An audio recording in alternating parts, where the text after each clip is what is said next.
doing what you are able to do. And if you are lucky like I am, the world will come. The world is yours. Believe me, it's true.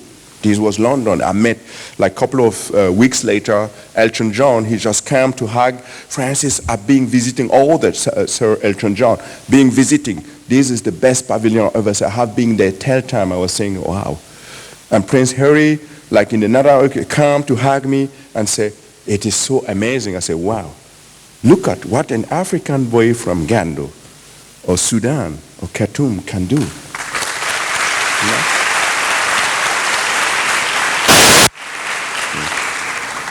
So, but let me bring you back home to finish. I know it was long. I want to talk about our countries. There was a little revolution in Burkina Faso, 2014. So, and people stand against the system because they didn't feel themselves represented. So, you know, everyone has his talent. I may have a talent to build. I don't have political talent. So I don't know how things happening. But here, the Parliament House was burned down. And I was called by intellectual activists, even former leader, to join the group to think about how to rebuild a new one, which take under consideration education, open, it has to be open, and many other things. And you start to say, oh wow, that is a heavy burden. And you know our place is very good. If I say, no, I'm not going to do, oh, the nation is calling him and he's not coming. So you have to say, yes, I am doing. So I did, and to join the group. And I said, okay, so to my team, let's design something. They're gonna kick me out by the first meeting. And so I said, let's create a vision. And I say, okay, back to a tree, palaver, l'arbre à palabre, where you meet to talk, to discuss issues, and as a primary structure, and using the tree to create the assembly hall. And by the way, if the assembly hall is connected to a nice garden, you could have informal meeting, but for climate reason also, because you know today that I love trees, you know. So we designed it, okay, let's build a pyramid. The pyramid was created in Africa. Let's build a pyramid for the people. And so we put everything together with a lot of vision, ventilation, sun. We know all of that. But still hoping they will kick me out. I met the parliament president.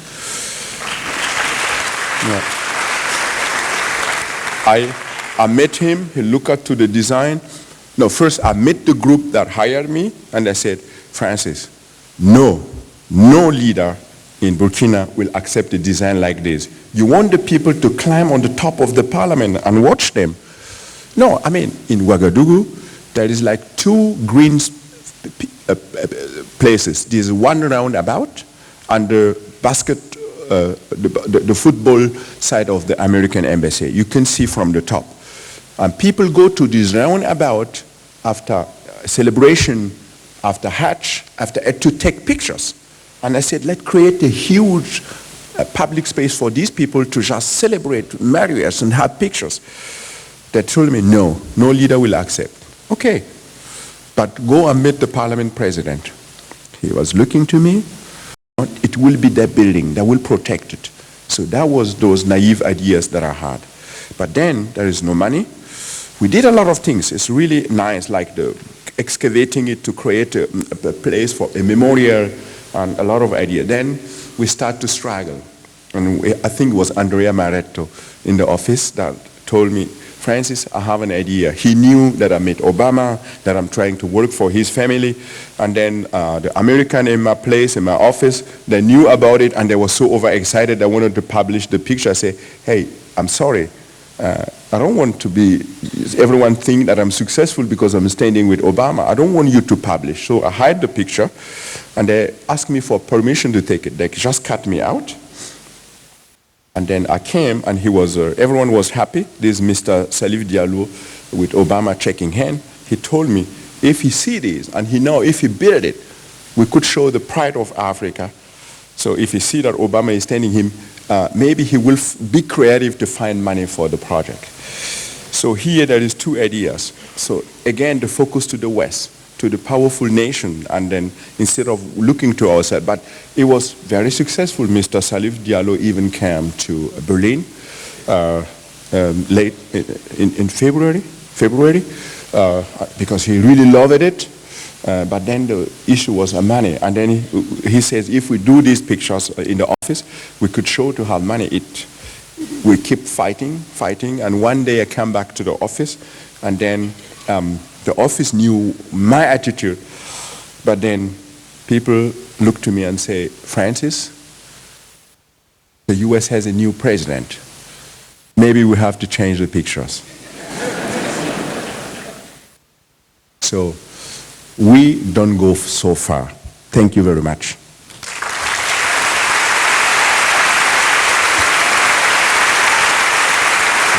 Thank you.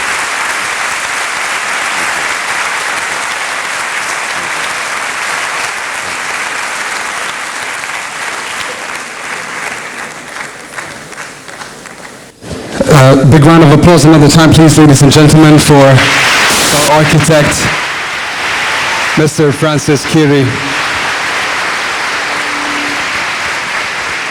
حيكون عندنا إن شاء الله يعني فترة بتاعت أسئلة وأجوبة، فإن شاء الله نخلي أسئلتنا قصيرة ومحددة.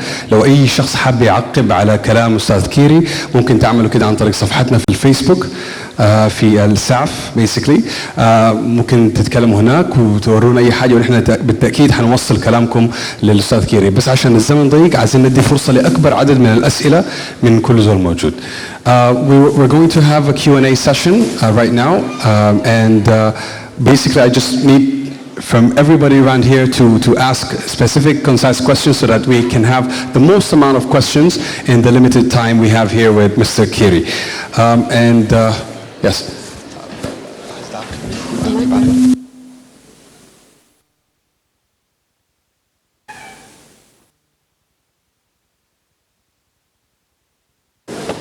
Thank you very much, Mr. Kéré. نشكر الأستاذ والمهندس المعماري. أتمنى تكون استفدتوا من المحاضرة أو من الحديث الشيق جدا. يمكن أستاذ أو الباشمهندس كيري يتحدث عن نقاط كثيرة جدا صعب إنه نغطيها. حتكون موجودة التوك كلها في اليوتيوب شانل حقتنا، ويكون معها ترجمة إن شاء الله للغة العربية. اتكلم عن التحديات اللي واجهته في بداية عمله، كيف قدر إنه هو يقنع البيئة حقته والمجتمع بتاعه في قريته في ريف بوركينا فاسو، كيف استطاع إنه يقنعهم بإنه هم يوافقوا على أفكاره وعلى الحاجات الجديدة اللي هو جابها معه لما مشى يتعلم برا في ألمانيا. اتكلم برضو عن قوة الفكرة، أهمية قوة الفكرة والرؤية لإحداث التغيير الحقيقي. ناخذ الآن الأسئلة من الجمهور، وزي ما قال الأستاذ طارق نتمنى إنه يكون في اختصار شديد عشان نقدر ناخذ أكبر عدد من الأسئلة.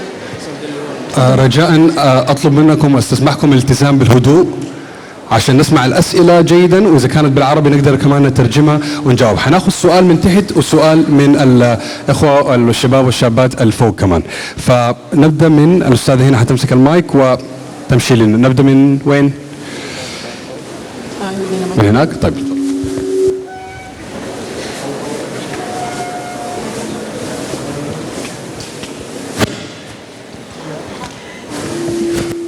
Assalamu alaikum.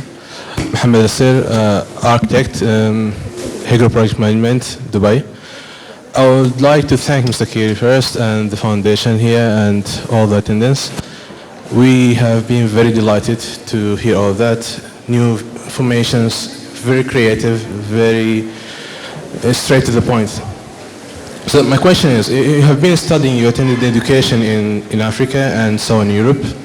And I think one of our dreams, all of here, to be studying in Germany or UK or States or wherever, somewhere with a very modern education, with different skills, different knowledge.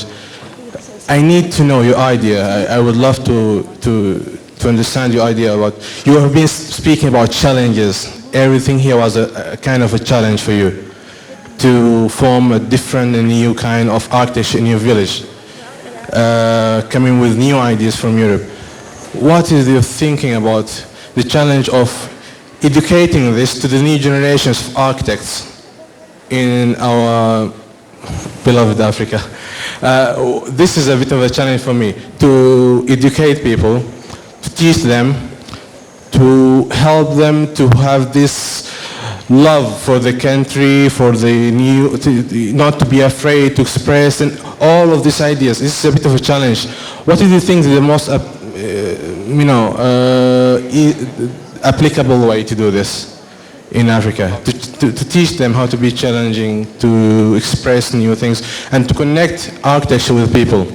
This is also very important. Thanks a lot.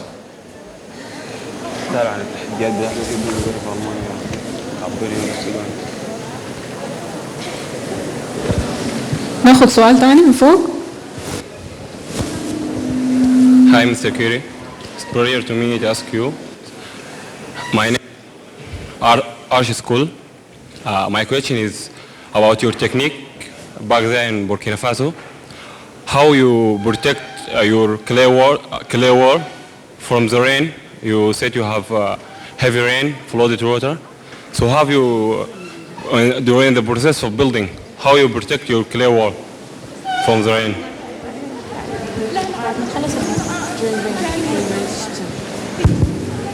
ناخد سؤال تاني من تحت.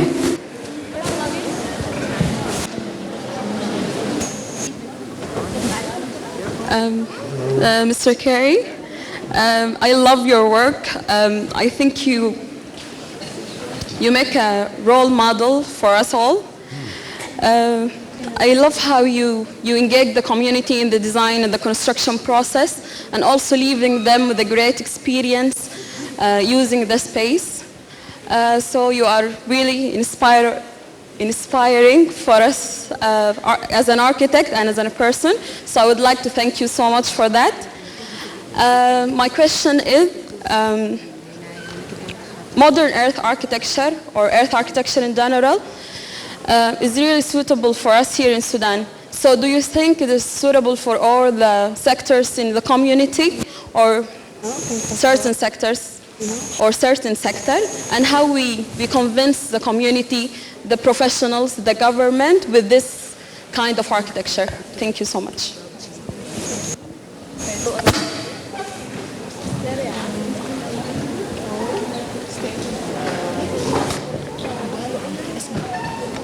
سؤال ثاني من فوق.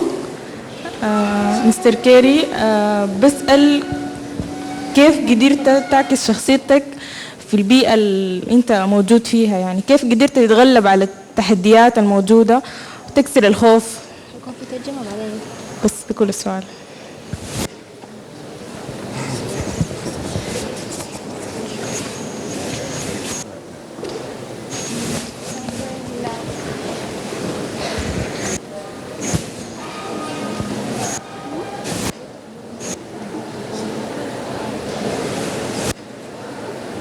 سؤال واحد أخير من تحت.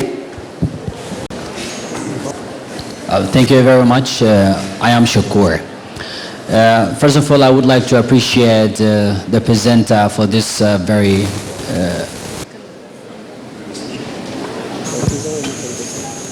well, thank you very much for the opportunity, and I would like to appreciate the presentation being done by Mr. Kéré.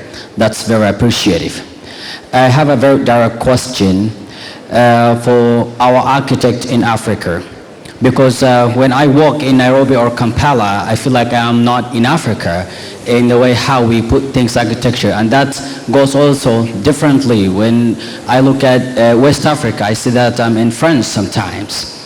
But the question is that as Africans, will we be able to follow that very natural way of architect that represents our own identity in Africa, in the way how we build, in the way how we look at our architect? Because when somebody looking at an architect will see how culturally we're actually impacted by the West. So will there be some expectations and ways that we Africans to put our architect in the way how we identify who we are? Thank you very much.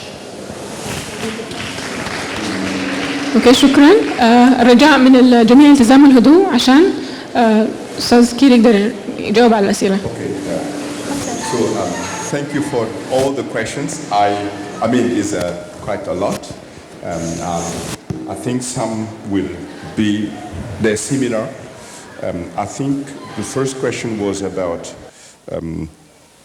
how to educate. I think in my way to do things, the models, just to create a good, very good working building is a great example that convince. So I think this is the same for the last question. This question could go with almost the last one. We have to convince through real example. So only real example convinces, whatever. You know, we know how to read, we know how to check. But if in an environment you happen to create one building that stands and convince, then that is how you could just convince even a government. Someone was asking about the government. You know, they're looking for good example. And they need to be convinced, which is hard. And I think that is the challenge, to just show an example of a building that works. I think they're waiting for it. And clay, I mean, if you look at what I'm doing, I am mixing. I'm not coming with like simply clay. I just have the courage to mix and to use concrete as a ring beam, to use rocks as a basement, which will help the clay building to stand. I am not pushing you to go and try to say to the government, let's build the next parliament house out of clay. It won't work. You cannot use clay to build a huge airport. You could use it, but you have to change the nature of the clay material. Of course, if I am in a rural zone and I see how much effort you put to fix the clay house, so when I have a little money, I will look for a solid house. Because clay is not solid, people are looking for concrete building, for cement building, and I understand them. But what I'm trying to do is to use the material in a way that people say, wow, it could be a modern material. So that is what I'm doing. How I protect the material against rain, you see that it depends on what I'm doing. I can use sometimes a huge roof, which is also protecting the building itself against overheating first, because the sun is not directly shining off the building, or to use a sort of a brise soleil from Le Corbusier, I mean, was introduced by him, but I'm using eucalyptus wood. I mean, it depends on us ourselves to think what can I use to improve the quality of this material that is weak. Clay is not standing a rainy season. If you remember one project, we pour clay. I was mixing it with cement, with other material to change the way how it is. This way you could improve it. And it will, but if you do all of this, it will take you a long time to convince a government that, that is looking to a broader population than to a little group of people. I think someone was saying how I break the fear. I mean, there is nothing to fear. Because if you change your behavior and if you do things very differently, the chance that you discover something greatest is evident.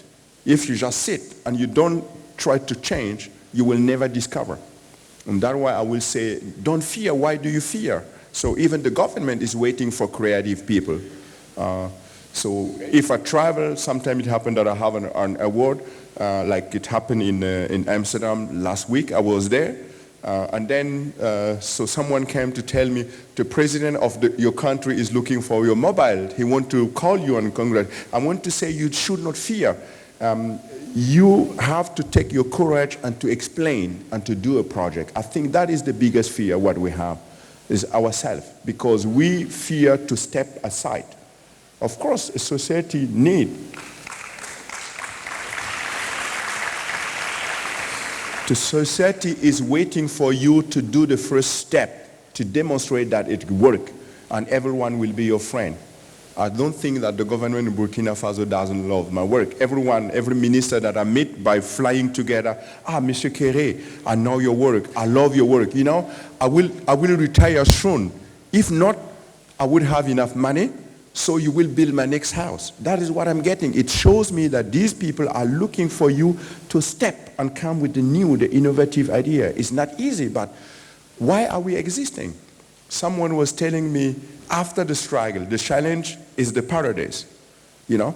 It's the paradise. You struggle, you will discover something greatest, and then later, if you're tired, you go to our ancestor, is the paradise. So the life is full of challenges, and the young people should not fear. Your father is waiting for you, or your mother, to show a better way to build housing. That is it, really, that is it. Maybe they want you to be good, to be conform, and not to aggress the society, but they don't tell you not to be innovative. You should not fear, they love you. Sudan love you, believe me. Just create a great building, you will know. They will call you. They will want you to build. Yeah. So I think I mixed them together, but they were similar. I hope you're happy, okay? You're happy? He is happy. Are you happy, the lady over there? Yes, you're very, very happy. The gentleman and the other lady. I think it was it, okay? Thank you for the questions.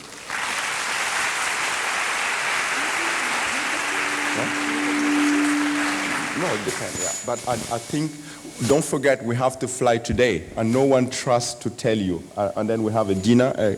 Dinner is not a problem, but flying. It's you. If you have time, I have time, and energy, because I love Sudan. And you. Yeah.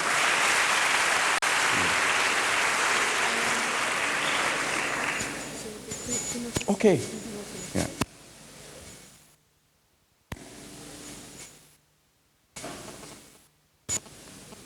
آخر مداخلتين عند الأستاذ عوض الكريم.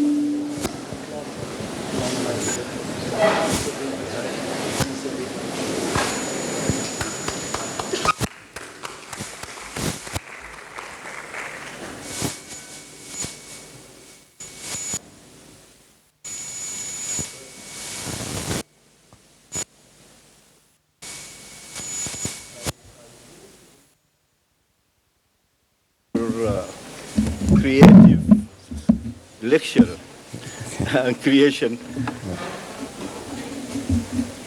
The mic. I don't have any question, but I really thank you, the Sudan Architectural Forum, for giving us this opportunity to listen and to see a real African architecture. I don't think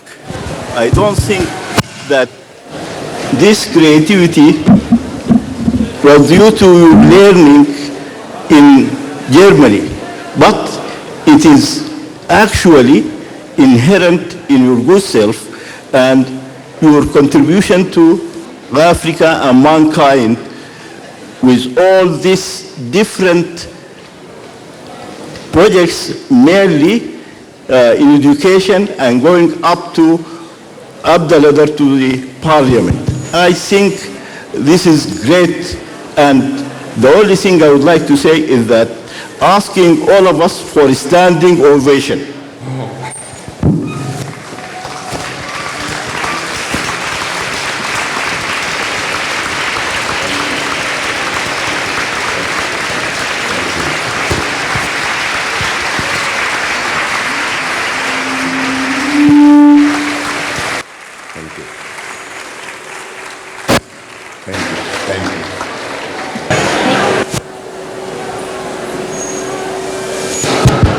بهذا سنختتم منتدى السودان للعمارة بنسخته 11. نشكر كل الحضور ونتمنى تكونوا استمتعتوا الليلة واستفدتوا معنا. We thank you, ladies and gentlemen, fellow architects, for attending the 11th edition of Sudan Architecture Forum. Would you please be kind to join us for a coffee break right at the exit? Our team will guide you to the coffee break.